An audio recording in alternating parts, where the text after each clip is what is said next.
Hello guys! Welcome to my vlog! It's me, Roz. O, di ba nakakatulong? Nandito pa rin ako guys sa Denmarks. Okay, sa Denmarks. Ayun, hinihintay ko pa rin ang aking dapat hintayin. At yun nga, gusto ko nang lumayas kasi nagpuputian na ang mundo. Puting-puti na, nag-snowflakes na siya. Kaya, boring, di ba? Hanggang ganito na lang ako silip sa pintuan at mag-say hello sa snow. Kaya yun. Ang gustong-gusto ng snow, abay lumayas na kayo sa Pilipinas. Pumunta na kayo ng Europe. Dito nyo matatagpuan ang masarap na malamig-lamig na ulo na hindi nyo naranasan sa Pilipinas. At yung nagbaba sa akin dyan, kung ayaw nyo makita ang mukha ko, itong mukha ko sa Pilipinas, abay mag-ano na kayo, flying, landing, going to Europe. Dito nyo matatagpuan ang pinakamasarap na buhay sa Europe. Kung ako hindi ko natagpuan ang pinakamasarap na buhay, baka ang kambing, ay baka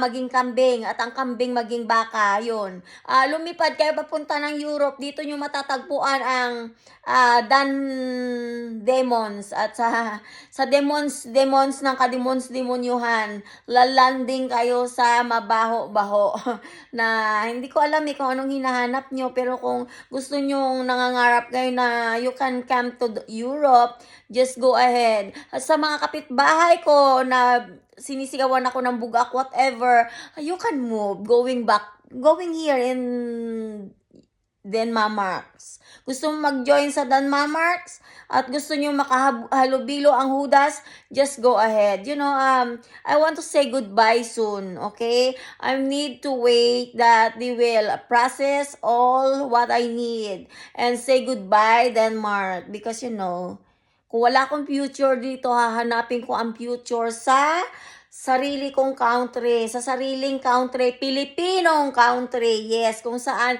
masaya ang mundo, bawal ang utak, blululum. Ayun guys, yun lang guys. Ay kasi guys, diba, tingnan mo naman yung kapitbahay namin, nag-aalsabalutan sa mga bagay na hindi para sa kanila. At kung ano winiwilga nila, hindi ko alam, kaya gusto ko sana sa pagmulat ng aking mata next day, nasa Pilipinas na ako at hindi ko na nakikita ang mga mata na yayamanin, yayabagin, lilibagin. Ayun, yun lang guys. Bye guys, have a nice day sa inyong lahat. At thank you sa aking mga all subscribers na nag-i-stay sa aking YouTube channels. God bless you all guys. Thank you. Mabuhay kayong lahat. Yun, bye-bye.